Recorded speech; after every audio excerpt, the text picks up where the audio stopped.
क्या आपने कभी सोचा है कि सूर्य की चमक, नाग का रहस्य और सिंह की गरज ये केवल जीव या प्रतीक नहीं बल्कि प्रकृति में छिपे उस परमात्मा के रूप हैं जो हर कण में विद्यमान है। हम आपको लेकर चलते हैं एक ऐसी आध्यात्मिक यात्रा पर जहां प्रकृति ही पूजा है, प्रकृति ही प्रार्थना है और हर तत्व, चाहे वह सूर्य हो, नाग हो या सिंह, परम सत्ता की मौन भाषा है। देखिए ये लघु फिल्म।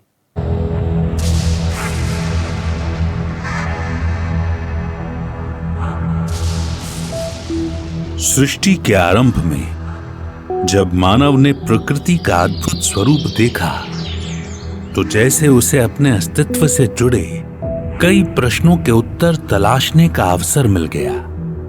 उसके मन में एक संभावना ने सिर उठाया कि कहीं ये प्रकृति ही मेरी निर्माता तो नहीं। उसने हजारों लाखों वर्ष तक इस संभावना पर विचार किया, परंतु जितना जाना उतना कम था। अंत में उसने स्वयं को प्रकृति के समक्ष समर्पित कर दिया। समर्पण के इन क्षणों में वैदिक ऋषियों ने वैदिक ज्ञान और मंत्रों को देखा। उनके हृदय में वैदिक मंत्रों के रूप में प्रकृति के प्रार्थना के गीत गूंजने लगे। ओम चंद्रमा मनसो जातः चक्षो सूर्यो अजायत, अर्थात उस विराट सत्ता के मन से चंद्रमा का जन्म हुआ और नेत्रों से सूर्य प्रकट हुए। ऋग्वेद के पुरुष सूक्त के इस मंत्र ने कहा कि सूर्य देव परमात्मा के नेत्रों से बने हैं। जिज्ञासा अभी समाप्त भी नहीं हुई थी कि उसे ज्ञात हुआ कि प्रकृति भी किसी विराट की कृति है। प्रकृति रचनाकार नहीं वरन स्वयं उस विराट की रचना है। वैदिक ज्ञान सहायक बना और मानव बुद्धि ने निष्कर्ष निकाला कि यदि मैं आत्मा हूं तो निश्चित ही मुझसे परम कोई है। इस प्रकृति से परे भी कोई परमात्मा अवश्य है, परंतु वह दिखता नहीं। किसी ने उसे देखा नहीं, उसे केवल अनुभव करना संभव है।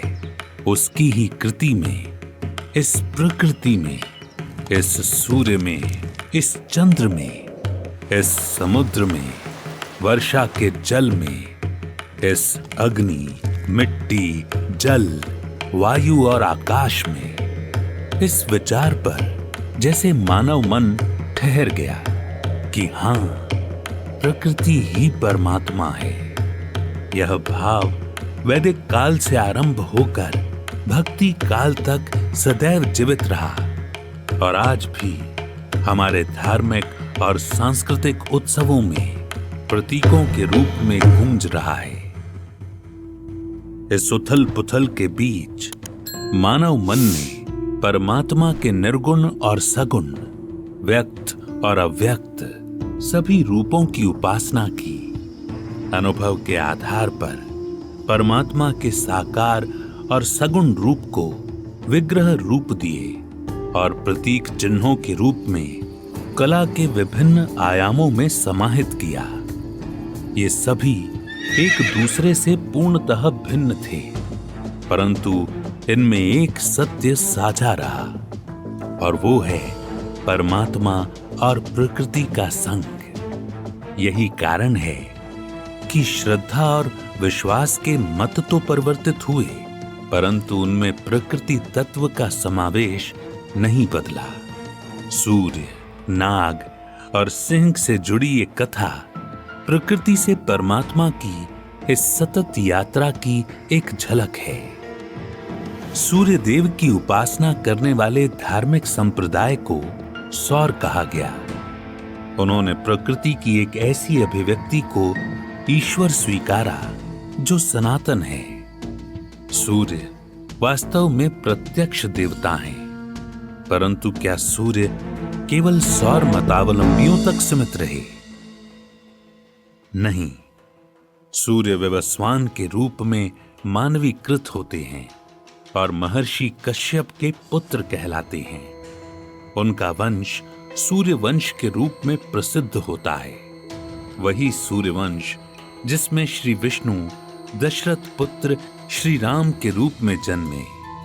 यदि धार्मिक मतों की दृष्टि से देखें तो श्री राम विष्णु के अवतार हैं, परंतु वे सूर्य से जुड़कर सूर्यवंशी हो जाते हैं। उनकी ध्वजा और उनके मुकुट पर सूर्य चिन्ह अंकित हो जाता है।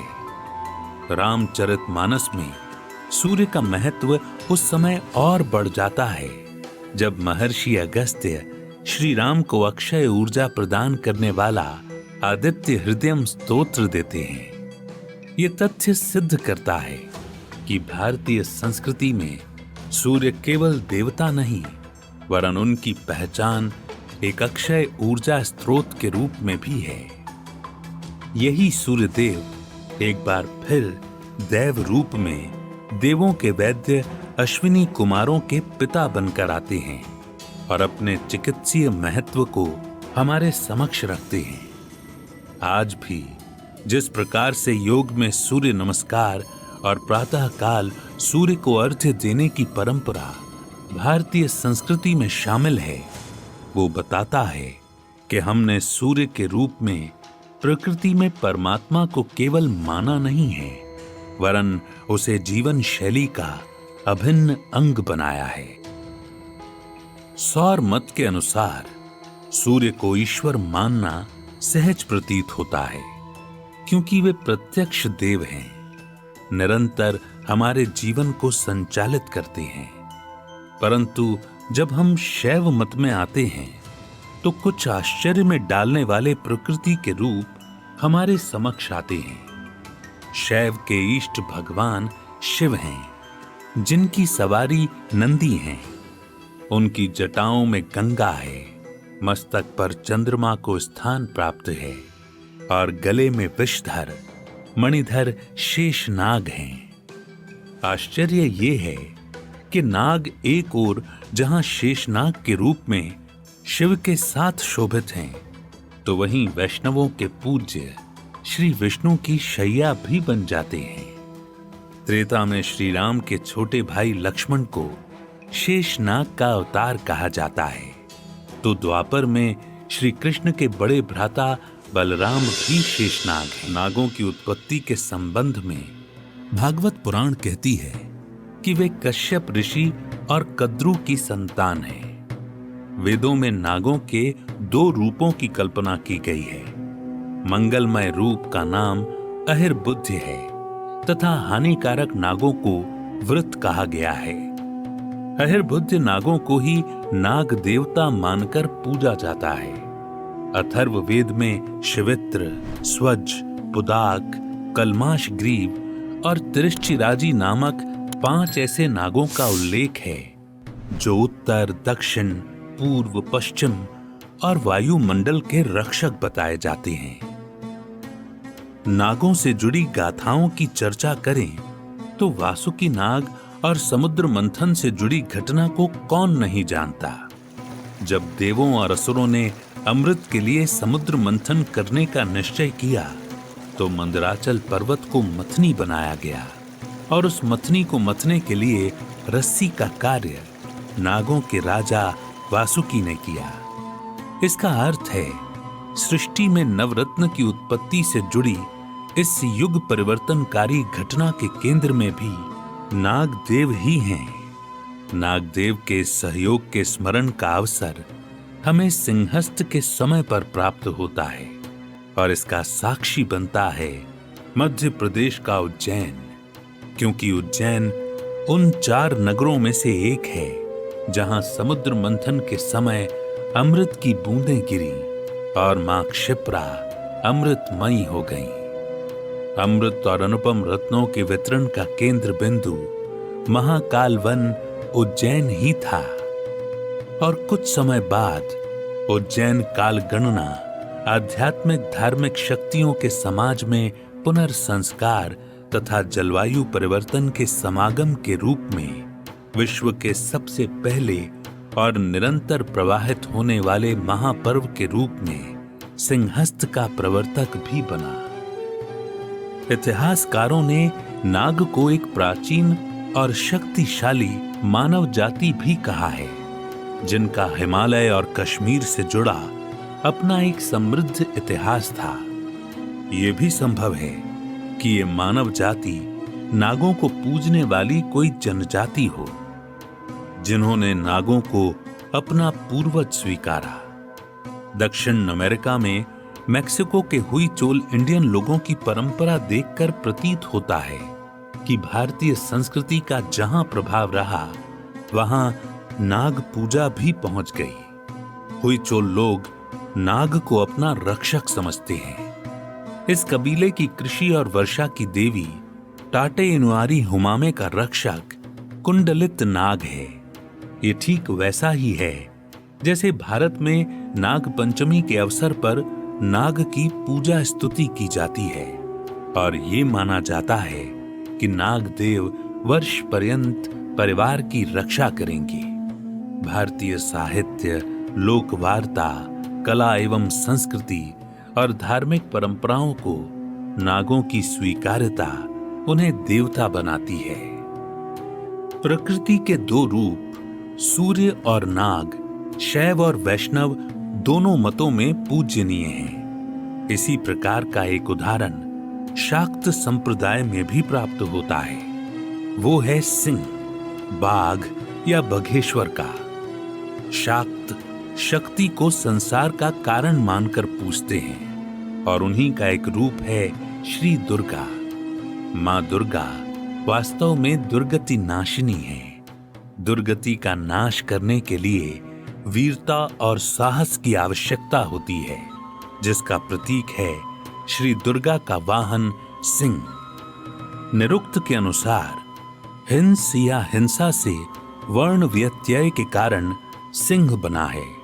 इसी सिंह के साथ हिंसा या धर्म युद्ध के बल पर दुर्गति और दुर्जन का जो नाश करती है, वही है मां दुर्गा। बघेश्वर, सिंह या बाघ को मां दुर्गा ने वाहन क्यों चुना?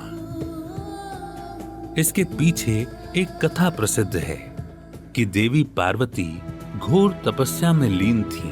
तभी एक भूखा बाघ उन्हें अपना आहार बनाने की इच्छा से वहां आया, लेकिन देवी को तप में लीन देखकर वो वहीं प्रतीक्षा करने लगा।